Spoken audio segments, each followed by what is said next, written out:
దేవుని పరిశుద్ధ నామానికి మహిమ కలుగును గాక.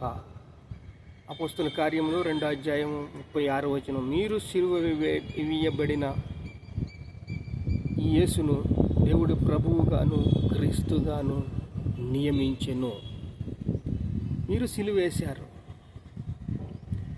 ధర్మశాస్త్ర బోధకులు, పరిసయ్యులు, శాస్త్రులు సిలువ వేసేశారు. ఇప్పుడు దేవుడు క్రీస్తుగాను ప్రభువుగాను మన ముందుకు తీసుకొచ్చాడు. ఇలా క్రీస్తుగాను ప్రభువుగాను మన ముందుకు తీసుకొచ్చిన దేవాది దేవుడు తన మహిమ ప్రభావాన్ని చూపించాలని అనాది సంకల్పంలోనే మన కోసం తన ప్రేమ కలిగి, కృప కలిగి, దయ కలిగి ఒక ఆలోచన చేశాడు. భూమి మీద నేను నా కుమారుని ఇవ్వాలంటే అది ప్రార్థన రూపంగా పైకి వస్తేనే, ఆ ప్రార్థన మేఘమై పైకి వస్తేనే, ఆ ప్రార్థన స్వీకరిస్తేనే అది భూమి మీద అమలవుతుంది అని ఒక కానూను శాసనం పెట్టాడు. ఎవరైనా ఉన్నారా? భూమి మీద ఎవరైనా ఉన్నారా అని యెహోవా కన్నులు భూమి అంతటా సంచరించును, అవి మంచివారిని చెడ్డవారిని చూచుచుండును. పరిశుద్ధాత్మ పూర్ణుడై దేవుడు ప్రతి ఒక్కరు పరీక్షిస్తున్నప్పుడు అబ్రహాము కనిపించాడు. అబ్రహామును చూసి, అబ్రహామా నీవు నీ కుమారుణ్ణి నాకు కావాలని అడిగాడు. ఒకసారి అడిగేశాడండి. విశ్వాసము అంతకంతకు పెంచాడు. ఫస్ట్ అబ్రహామా, నీ బంధువుల నుంచి బయటికి రా, ఈ జనాంగం నుంచి బయటికి రా, నువ్వు సెపరేట్ అవు, ప్రత్యక్షపరుచుకో, పవిత్రపరుచుకో, పరిశుద్ధపరుచుకో, అభిషేకించుకో అని తన తండ్రి చనిపోయిన తర్వాత ఆయన బయటకు వచ్చాడు. అప్పుడు దాకా వెయిట్ చేశాడు దేవుడు. అప్పుడు అబ్రహాము చాలా శ్రమలు పడ్డాడు. ఐగుప్తు దేశానికి వెళ్ళాడు, తన సాక్ష్యాన్ని నిలబెట్టుకున్నాడు. దేవుడు ఎన్ని శ్రమలు గుండా తీసుకెళ్ళిన దేవుడు తోడుగా ఉన్నాడు. తోడుగా ఉండి అబ్రహాము పిల్లలు లేరు. అబ్రహాముకి పిల్లలు లేకపోతే అబ్రహాము పిల్లల్ని ఎలియాజరే నా కొడుక, ఇంకా ఈ పనివారు కొడుకులే నా కొడుకులా అని దేవుడిని అడిగితే వాక్యానుసారంగా వాగ్దాన రూపంగా నీ కొడుకే నీకు కొడుకు అవుతాడు, కానీ ఈ వాక్య రూపమైన బిడ్డలు నీకు పుడతారు, కానీ వాగ్దాన రూపమైన పిల్లలు నీకు పుడతారు, కానీ వీరెవ్వరూ కాదు అన్నాడు. ఈ గర్భవాసిలోంచి వచ్చిన వాడే అన్నాడు. అప్పుడు సారమ్మ గర్భం దాల్చింది. దేవుడు వాగ్దానం చేసినట్టు జ్ఞాపకం చేసుకున్నాడు. 99 ఏళ్ళకి అబ్రహాముకి కుమారుని ఇచ్చాడు. కుమారుని ఇచ్చాక కుమారుడు వయసుకు వచ్చినప్పుడు, అబ్రహామా నీ కుమారుని ఇస్తావా, అబ్రహామా నీ కుమారుని ఇస్తావా అంటే, ఇస్తాను ప్రభువా అంటే, మరణము నుంచి కూడా చనిపోయినా సరే బ్రతికించగలవాడని రూఢీగా నమ్మాడు. అలా నమ్మిన వాళ్ళకి నమ్మినంత, నమ్ముట నీ వశమైతే నమ్ముటకు నీ వశమైతే నమ్మువానికి సమస్తము సాధ్యము. ఈరోజు మనం నమ్ముతున్నామా? మనం ఏ విషయంలో నమ్ముతున్నాం దేవుణ్ణి? ఎంతగా నమ్ముతున్నాము దేవుణ్ణి?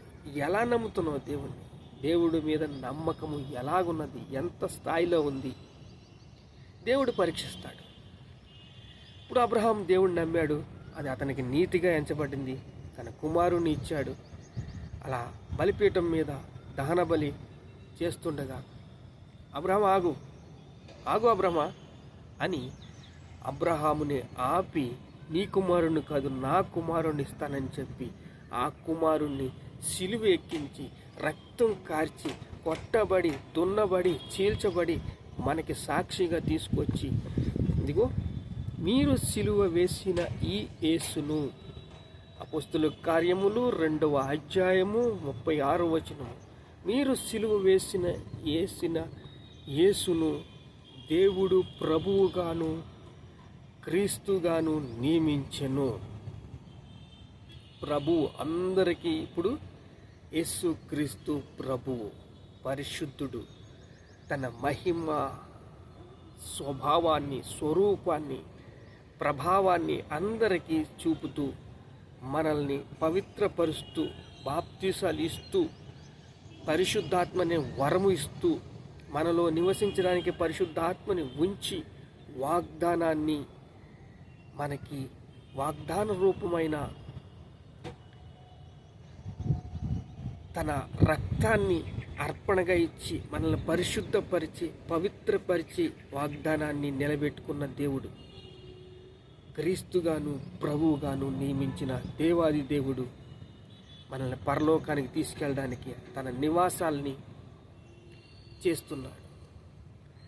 అక్కడ నివాసాలను ఏర్పాటు చేస్తున్నాడు. యుగ యుగాలు దేవుడితో ఉండాలని.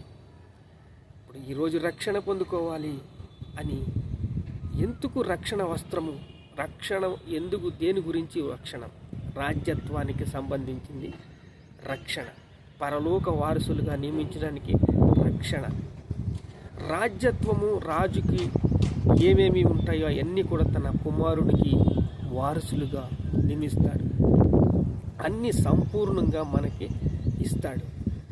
ప్రభువు ఆయనకి ఏమిటంటే ప్రతి వాని మోకాలు నా నామంలో వంగునుగాక అని దేవుడు శాసించాడు. భూమి కిందున్న వారికి, భూమి పైన ఉన్న వారికి, భూమి మీద ఉన్న వారికి అందరికీ యేసు నామము అతి ఉన్నతమైన నామము అని దేవుడు ఉద్దేశించి మనకి వాక్య రూపంగా వాగ్దాన రూపంగా మన ముందుకు తీసుకొచ్చాడు. అందరూ అంతటా మారు మనసు పొందాలని దేవుడు నిశ్చయించుకున్నాడు. తన నిశ్చయతను మనము సఫలీకృతం చేద్దాం. తన నిశ్చయతను పవిత్రపరుస్తాం. తన నిశ్చయతను మనము హృదయంలో బలముగా నమ్మి ప్రతి అడుగు ముందుకు వేద్దాం. మారు మనస్సు పొందేలాగా ప్రతి ఒక్కరికి పురి కలుపుదాం. మారు మనస్సు పొందండి. దినదినము మీ పాపాలు ఒప్పుకోండి. దినదినము మీ యొక్క లెక్క అప్పగించండి.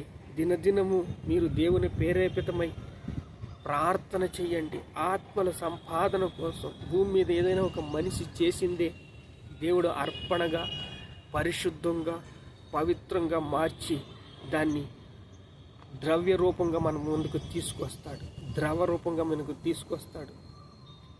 మన ముందుకు ఏదైనా తీసుకురావాలంటే మనం ముందర పెట్టాలి. విశ్వాసముతో పెట్టాలి. నమ్మకముతో పెట్టాలి. కృపను ఆశ్రయించాలి. కృప కలిగి జీవించాలి. కృపతో ప్రయాణించాలి. కృపలాగా మనం ముందుకు వెళ్ళాలి. రక్షణనిచ్చే మహాదేవుడు మన యేసయ్య. అదేనండి రాజ్యత్వము, రాజ్యానికి వారసులు, పరలోక వాసులు. మీరు రక్షణనిచ్చిన యేసయ్య మహాదేవుడు. ఆయన ప్రభువుగాను క్రీస్తుగాను నియమించాడు. ఆయన్ని ప్రభువుగాను క్రీస్తుగాను నియమించి మనకి మన ఇల్లు, మన హృదయం అనే ఇల్లుని సమాధానంతో నింపాడు, శాంతితో నింపాడు. ఆయన కృప బాహుళ్యము మన మీద ఉంచాడు. చూడండి, అందరూ పాపం చేసి దేవుడు అనుగ్రహించే మహిమను పొందుకోలేనప్పటికీ తన కృపాబాహుళ్యముతో అర్పణగా మారి రక్తపు చుక్కలుగా మారి తన అర్పణగా మారి మనల్ని పరిశుద్ధపరిచాడు, పవిత్రపరిచాడు. దేవుని కృప, ప్రేమ, దయ, కనికరం మనపై ఉంచాడు. దేవుని ప్రేమను మనపై ఉంచి మనల్ని బలపరిచాడు, స్థిరపరిచాడు, సిద్ధపరిచాడు. ప్రార్థన చేసుకుందాం. మహాపరిశుద్ధుడు అయిన తండ్రి, వారసులుగా చేసేవి నాయన, పరలోక వాసులుగా చేసేవి తండ్రి, మాకు ఇల్లు నిర్మిస్తున్నామని. అబ్రహాము దేవుడు నమ్మాడు, అది అతనికి నీతిగా ఎంచబడ్డది. అబ్రహాము తన కుమారుణ్ణి ఇచ్చాడు. నీ తండ్రి తన కుమారుణ్ణే ఇచ్చేసిన దేవుడు మనకు సమస్తమును ఇస్తాడు, అడిగిన అన్నీ ఇస్తాడు. ఆయనకి అర్పణగా మనం ఉండాలి, ధూపంగా మనం ఉండాలి, ప్రార్థనగా మనం ఉండాలి, పరిశుద్ధంగా మనం ఉండాలి. మనం అందరూ కూడా పురికొల్పి అనేక ఆత్మలు సంపాదించే వాళ్ళ మనం జీవించాలి. మన జీవితాలు బాగుండాలి, అనేకరిని వెలిగించేలాగా ఉండాలి. ప్రభువానికి స్తోత్రాలు స్తోత్రాలు స్తోత్రాలు స్తోత్రాలు, ఘనత మహిమ ప్రభావాలు మీకే చెల్లిస్తున్నాము తండ్రి. ఆమేన్ ఆమేన్ ఆమేన్.